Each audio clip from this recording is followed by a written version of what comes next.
Most people think they know what Seventh-day Adventists believe, but behind the surface, there are hidden truths, misunderstood origins, and practices that even some members question in silence. This isn't an attack, it's clarity. Because when you follow anything blindly, religion, tradition, or culture, you stop thinking for yourself. Stay until the end, because the final fact may challenge everything you thought you knew. Sacred cadence, the very first and often most externally visible aspect that frequently defines the common perception of Seventh-day Adventism, is the profound central observance of the Sabbath, the seventh day of the week, from sunset Friday to sunset Saturday, as a unique, divinely ordained period of sacred rest, spiritual rejuvenation, and communal worship. Many outside observers, and perhaps even some within, see this primarily as a theological distinction, a specific doctrinal interpretation, a calendrical adjustment in the primary day designated for communal gathering and religious observance, setting it apart from the more common Sunday worship prevalent in much of Christendom. But to perceive the Sabbath merely as a matter of chronological difference, a simple shift in the day of worship, is to unfortunately significantly miss its far deeper, more profound energetic, psychological, and spiritual significance, a significance that, interestingly, resonates powerfully with ancient wisdom traditions and contemplative practices found far beyond the confines of any single religious denomination or theological system.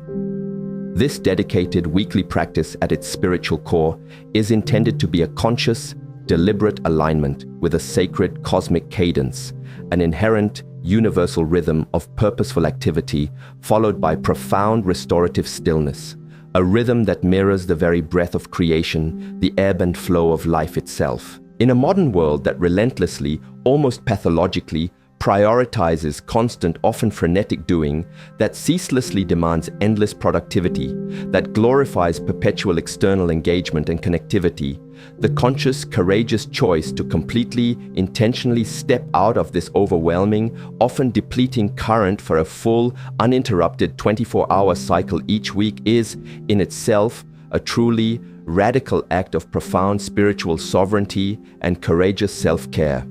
It represents a deliberate, conscious creation of a sanctuary in time, a sacred protected space carved out not for mere idleness, passive entertainment, or unproductive lethargy, but rather for deep, intentional soul nourishment, for quiet, heartfelt communion with the divine, however that may be understood, for profound reconnection with one's own authentic self, for nurturing meaningful bonds with loved ones and community, and for fostering a deeper, more harmonious relationship with the natural world, all blessedly free from the incessant demands, the myriad distractions, and the often overwhelming pressures of mundane commerce, worldly striving, and societal expectations. This consistent, weekly immersion in sacred, consecrated time is designed, in its highest ideal, to be a powerful, healing countercurrent to the pervasive modern malaise of chronic stress, profound energetic depletion, pervasive anxiety, and a deepening sense of spiritual disconnection and existential emptiness. It offers a regular, recurring opportunity to meticulously recalibrate the inner compass of one's being, to replenish the often depleted wellsprings of physical, emotional, and spiritual energy, to mindfully remember and recenter upon what is truly ultimately essential in life, what holds genuine, lasting value far beyond the fleeting, often illusory urgencies and demands of the everyday, material world. The hard, often unacknowledged truth, a truth that may sometimes be missed even by some who diligently, meticulously observe the outward letter of the Sabbath law, is that without this deep, conscious inner orientation, without this deliberate, heartfelt cultivation of receptive stillness, mindful presence, and sacred reverence, the Sabbath observance can, unfortunately, devolve into just another rigid rule, another empty ritual devoid of its intrinsic, transformative spiritual power, a mere cessation of physical labor or commercial activity rather than a profound, joyful immersion in life-giving, soul-renewing spiritual energy.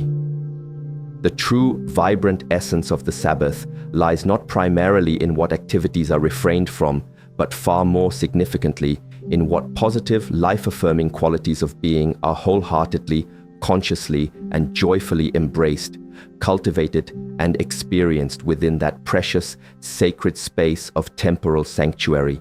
The profound peace, the deep presence, the joyful connection, the spiritual nourishment, the loving communion with the eternal. Vessel's purity, flowing quite naturally and logically from a core spiritual understanding that views all of life, and particularly the human body, as a sacred, precious gift from a divine creator, is the significant, often distinctive emphasis placed within the Seventh-day Adventist tradition on the diligent, conscious care and mindful purity of the physical body. This physical form is frequently, reverently referred to within Adventist theology and lifestyle teachings as the Temple of the Holy Spirit, a sacred dwelling place that requires careful stewardship and respectful treatment. This deeply held conviction frequently visibly manifests in the adoption of specific, often quite detailed lifestyle principles, most notably the adherence to particular dietary guidelines, often strongly encouraging, if not mandating for some, a lacto-ovo vegetarian or completely plant-based vegan diet, and the consistent principled avoidance of substances that are considered to be physically harmful, mentally clouding, or spiritually detrimental, such as alcohol, tobacco, caffeine, and often other stimulants or illicit drugs. To the outside observer, unfamiliar with the underlying spiritual rationale, these various health-focused practices and prohibitions might easily appear as overly restrictive, perhaps even arbitrary, rules. They might be perceived as a form of asceticism, a set of burdensome legalistic requirements, or perhaps even as an expression of a judgmental or self-righteous spiritual elitism. However, to truly grasp their deeper, foundational energetic and philosophical underpinning is to see them from within the tradition's own worldview as a profound, consistent act of deep reverence for the intricate, miraculous design and sacred function of the physical form. They are viewed as a conscious, dedicated effort to maintain the optimal clarity, the refined sensitivity, and the functional integrity of the precious vessel through which human consciousness experiences, interacts with, and expresses itself within the material world. The core understanding here is that what we choose to ingest into our bodies, the foods we eat, the beverages we drink, the substances we consume, and what we consciously or unconsciously expose our bodies to from the external environment has a direct, undeniable, and often profound impact not only on our immediate and long-term physical health and vitality, but also, just as importantly, on our mental clarity and acuity, our emotional equilibrium and resilience, and ultimately, our very capacity for refined spiritual discernment, deep intuitive awareness, and clear communion with the divine. The conscious choice to abstain from certain potentially harmful substances or to wholeheartedly embrace a predominantly plant-centered whole foods way of eating is therefore often deeply rooted in a sincere, heartfelt desire to minimize internal physiological toxicity, to reduce subtle energetic interference and blockages, and to consciously, diligently cultivate a state of optimal physiological balance, vibrant health, and refined energetic purity that is believed to be most conducive to clear, focused thought, refined sensory perception, heightened intuitive awareness, and a more sensitive, unobstructed attunement to subtle spiritual energies and divine guidance. It is, in essence, a form of spiritual discipline aimed at meticulously keeping the delicate, intricate channels of communication between the physical, mental, emotional, and spiritual aspects of our multifaceted being as clear, open, vibrant, and unobstructed as possible. The hard, often inconvenient truth, a truth frequently unacknowledged or actively ignored in a modern world that so often prioritizes fleeting instant gratification, relentless sensory indulgence, and superficial appearances over sustainable, long-term well-being and deep inner peace, is that the overall state of our physical vessel, its level of toxicity, its energetic balance, its nutritional status, profoundly, undeniably influences our ability to consistently, clearly connect with deeper, more subtle truths, to access higher states of consciousness, and to live in harmonious, joyful alignment with our highest spiritual potential. A body that is constantly burdened by internal toxicity from processed foods or harmful substances, or one that is perpetually depleted and agitated by the use of artificial stimulants, may understandably struggle to achieve and maintain the profound stillness, the mental clarity, the emotional balance, and the refined energetic sensitivity that are often necessary prerequisites for experiencing profound spiritual insight, deep meditative states, and genuine transformative communion. Thus, these distinctive lifestyle principles, when understood and embraced in their deepest, most holistic context, are not primarily perceived by adherents as mere joyless deprivations or burdensome restrictions, but rather as truly liberating, empowering choices that actively support and promote a more vibrant, more conscious, more energetically clear, and more spiritually attuned and fulfilling existence, ultimately fostering a pristine clarity of the physical vessel that allows the indwelling inner light, the divine spark within, to shine forth more brightly, more purely, and more powerfully into the world. Guiding echo, a particularly significant, historically central, and sometimes externally controversial element within the distinctive historical and theological landscape of the Seventh-day Adventist movement is the prominent, often authoritative role and the voluminous, influential writings of Ellen G. White. As a key co-founder of the movement in the 19th century, her prolific literary output, encompassing books, articles, letters, and testimonies on a vast array of subjects, is held by many, if not most, devoted adherents to be a unique, divinely inspired source of ongoing counsel, spiritual guidance, theological clarification, and prophetic insight for the Church and for individual believers. From an entirely external, perhaps more critical or secular perspective, this significant reliance on a specific, historically situated individual's extensive writings as being uniquely, divinely inspired can, quite understandably, raise complex questions regarding the nature of divine authority, the challenges of accurate textual interpretation, the potential for human fallibility or cultural conditioning to become inadvertently enshrined as immutable divine truth, and the delicate balance between respecting inspired guidance and maintaining individual critical thought and personal discernment. This is undeniably a delicate, often emotionally charged area, one that is frequently fraught with strong, sometimes divergent opinions and deeply held convictions, both from within the diverse spectrum of the Adventist tradition itself, and certainly from those observing it from the outside. However, to endeavor to understand its profound significance from a more neutral, psycho-spiritual, or socio-historical perspective, one might consider the powerful, observable phenomenon of the guiding echo, the demonstrable way in which a collective consciousness, a burgeoning spiritual community, can be profoundly shaped, deeply unified, powerfully propelled, and given a distinct identity by a foundational, charismatic voice, a comprehensive set of coherent teachings, or a body of literature that is collectively perceived by its followers to carry a unique weight, a divine resonance, an authority that transcends the merely human or purely intellectual.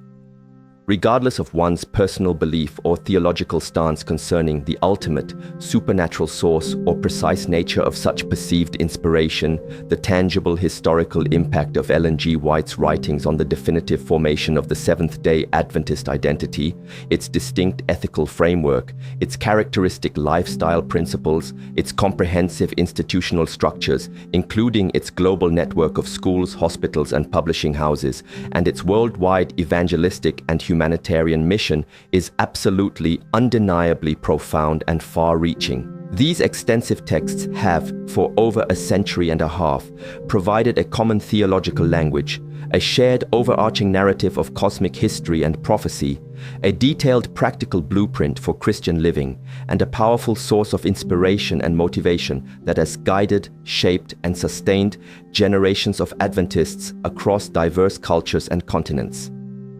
Her writings address a remarkably vast spectrum of human experience and concern, from highly practical, detailed matters of personal health, diet, family life, and Christian education, to the most profound, complex theological concepts such as the nature of God, the plan of salvation, the interpretation of biblical prophecy, and highly specific, detailed eschatological visions concerning the end of time and the second coming of Christ. The hard, often unspoken truth, a truth which applies with equal force to any religious or spiritual tradition that holds certain specific writings, sacred texts, or historical figures as uniquely authoritative or divinely inspired, is the inherent, ongoing, and often challenging task of diligently, wisely discerning between the timeless, universal spiritual principles and profound ethical truths that may indeed be beautifully, powerfully embedded within such guidance, and on the other hand, the unavoidable cultural, historical, personal, or even idiosyncratic conditionings and limitations that may inevitably, to some degree, color their original expression, their subsequent transmission, and their ongoing interpretation by fallible human beings across different eras and contexts. The continuous, often passionate wrestle with nuanced interpretation, with practical application in changing circumstances,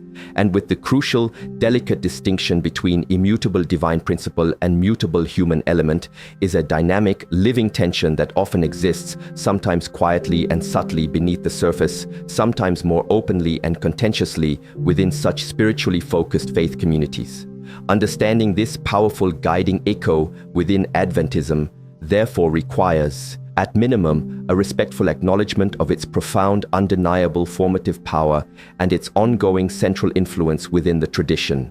while also simultaneously recognizing the critical, indispensable importance of fostering mature individual discernment, promoting rigorous intellectual honesty, encouraging humble, prayerful reflection, and upholding an unwavering commitment to seeking and embracing truth from all its authentic, life-affirming sources, always ensuring that any form of external guidance, however revered, ultimately resonates with and does not seek to supplant or silence the sacred, indwelling inner voice of enlightened individual conscience, spirit-led reason, and profound personal experience. Horizon Light, an absolutely central, powerfully defining, and consistently emphasized theological tenet of the Seventh-day Adventist faith, one that permeates its entire doctrinal structure and profoundly shapes its worldview, is the deep, unwavering, and literal belief in the visible, personal, and historically imminent second coming of Jesus Christ,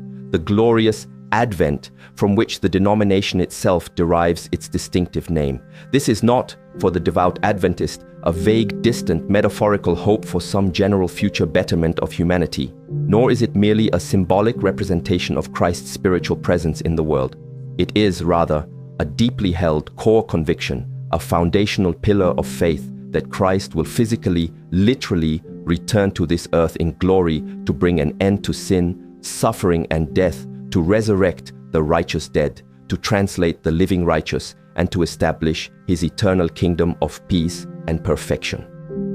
This fervent belief profoundly shapes the entire Adventist worldview, instills a unique, often palpable sense of historical urgency, and fuels the characteristic missionary zeal and global evangelistic outreach that often characterizes the movement. To those individuals existing outside this specific, detailed eschatological framework, or those holding different theological perspectives, such a literal and imminent expectation of Christ's return might perhaps appear as a form of theological escapism from the harsh realities of the present world, as a fantastical, perhaps even delusional, projection based on ancient, symbolic texts, or possibly as a somewhat naive, overly literalistic interpretation of complex biblical prophecies. However, to truly appreciate its immense psycho-spiritual power and its profound motivational impact upon adherents, one must endeavor to consider the deep, transformative, energetic effect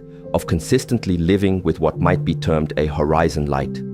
a deeply internalized, collectively affirmed, future-oriented hope that imbues all of present earthly existence with a unique, heightened sense of ultimate meaning, divine purpose, and transcendent, eternal significance. This constant, vivid anticipation of a divine climactic culmination of human history, a final definitive resolution to the age-long cosmic drama of good versus evil, a complete glorious restoration of all things to their original intended perfection in a new heaven and a new earth, serves as an incredibly powerful, often all-consuming motivating force in the lives of dedicated believers. It can, and frequently does, inspire extraordinary acts of personal self-sacrifice, a deep, unwavering commitment to compassionate service to humanity, a passionate dedication to social justice and alleviating suffering, and an intense, urgent desire to share this perceived message of ultimate hope, salvation, and impending deliverance with a world that is often viewed as deeply suffering, lost in darkness, and desperately in need of this ultimate divine rescue.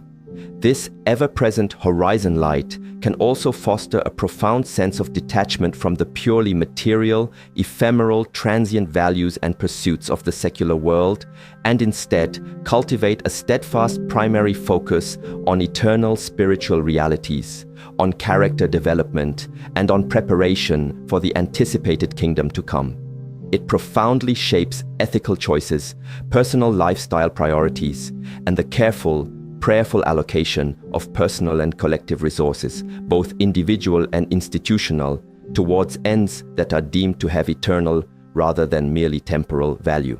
The hard, often challenging truth for any comprehensive worldview that is so strongly centrally focused on a specific future cataclysmic and transformative event is the inherent, ongoing existential tension that arises between, on the one hand, the call to live fully, responsibly, and constructively in the present, imperfect moment, engaging with the world's pressing social, economic, and environmental needs with practical wisdom, compassion, and long-term vision, while simultaneously, on the other hand, maintaining an acute, unwavering awareness of and constant existential preparedness for a perceived imminent, world-altering end. This inherent tension can sometimes, in certain individuals or groups, lead to a degree of disengagement from or skepticism towards certain forms of long-term societal investment or worldly pursuits deemed ultimately perishable. Conversely, and perhaps more commonly, it can powerfully fuel an unparalleled, intense desire to alleviate immediate human suffering, to promote holistic well-being, and to share perceived ultimate truth with unparalleled urgency and dedication before the perceived time runs out. The immense energetic power, the profound psychological impact, and the deep identity-shaping influence of such a deeply held, collectively affirmed, and constantly reiterated hope are undeniably profound, pervasively shaping the consciousness, the daily actions, the communal bonds, and the very core identity of those who choose to live their lives in constant, expectant, and hopeful view of this luminous, transformative, and eagerly awaited horizon. Still quiescence, a particularly distinctive and often distinguishing theological understanding found within the Seventh-day Adventist tradition, one that frequently differentiates it quite clearly from the eschatological beliefs of many other mainstream Christian denominations, concerns the precise nature and state of human beings after physical death, specifically the belief in what is often termed soul sleep, or more technically, conditional immortality or conditionalism. This specific doctrine posits that upon the cessation of physical life, the individual human being, body, soul, and spirit, considered as an integrated, indivisible whole, enters a state of complete, unconscious quiescence, a silent, dreamless slumber awaiting the general resurrection of all the dead, which is believed to occur at the second coming of Christ. According to this view, there is no immediate, conscious journey of an inherently immortal, disembodied soul to a celestial heaven, a fiery hell, or an intermediate purgatory. There is no conscious existence, no awareness, no activity apart from the future, resurrected, glorified body. This theological perspective directly challenges the more widely held traditional Christian belief in an inherently immortal soul that separates from the physical body at death and continues a conscious, sentient existence immediately thereafter in some spiritual realm. For those individuals unfamiliar with this specific Adventist teaching, or for those who come from religious or philosophical traditions with a markedly different understanding of post-mortem existence, this concept of still quiescence might perhaps seem somewhat bleak, potentially disheartening, or even a denial of the comforting hope of immediate heavenly reward, conscious reunion with departed loved ones, or ongoing spiritual progression after death. However, from within its own coherent theological framework, and based on its specific interpretation of various biblical texts, particularly from the Old Testament, this doctrine is seen by Adventists as offering a consistent, harmonious understanding of Scripture. It is also viewed as powerfully upholding the ultimate sovereignty and life-giving power of God as the sole, exclusive source of all life, consciousness, and immortality, which is then graciously bestowed upon the redeemed at the resurrection, rather than being an inherent, natural property of the human soul. Energetically, psychologically, and practically, this particular belief in soul sleep has several profound and significant implications for Adventist thought and practice. Firstly, it effectively removes the theological possibility of any form of conscious communication with the spirits of the departed, thereby firmly closing the door to practices such as spiritualism, mediumship, and necromancy, all of which are viewed within Adventism as spiritually dangerous, deceptive, and contrary to biblical teaching. Secondly, it places the ultimate, central hope and unwavering focus of the believer entirely, exclusively on the future, historical event of Christ's second coming and the subsequent bodily resurrection, rather than on an immediate, disembodied, individual post-mortem existence in some spiritual realm. It can also, for some, offer a certain kind of profound psychological comfort. The idea of death being experienced not as a terrifying judgment or a lonely journey into the unknown, but rather as a peaceful, unconscious, and complete rest, a deep slumber entirely free from pain, suffering, sorrow, or awareness, until the glorious, joyful moment of awakening to eternal life in a perfected new creation. The hard, often unarticulated truth inherent in any specific religious or philosophical doctrine that seeks to definitively define the profound ultimate mystery of what lies beyond the veil of physical life is that it inevitably, powerfully shapes one's perception of life itself, the perceived nature and value of consciousness, the meaning of embodied existence, and the ultimate purpose and destiny of humanity. The Adventist belief in still quiescence distinctly frames human mortality in a particular unique light, often emphasizing the preciousness, the irreplaceability, and the singular opportunity of this present embodied earthly life, and simultaneously concentrating all future hopes for continued conscious existence entirely upon a future divine act of bodily recreation, transformation, and glorious resurrection. It directly challenges the common human desire and often deeply held hope for an immediate, uninterrupted continuity of personal consciousness after death, and instead posits a definite, albeit temporary period of profound unconscious rest, a silent, sacred interlude in the grand, unfolding narrative of divine salvation, patiently, peacefully awaiting the ultimate, world-transforming sound of the divine trumpet and the dawn of eternal day. Inner Court, one of the most historically unique, theologically intricate, and often externally misunderstood, and sometimes internally debated, doctrinal constructs within the specific framework of Seventh-day Adventism is the teaching commonly referred to as the investigative judgment, which is inextricably linked to the broader Adventist understanding of the sanctuary doctrine. This particular theological interpretation posits that a specific, crucial phase of Christ's high priestly ministry began in a heavenly sanctuary, modeled after the ancient Israelite earthly sanctuary, in the year 1844, following the period known as the Great Disappointment. This heavenly work is understood to involve a pre-Advent judgment, a meticulous divine review of the life records of all individuals who have ever, throughout history, professed faith in God. with the purpose of determining their ultimate, genuine salvation and fitness for eternal life before the visible second coming of Christ occurs.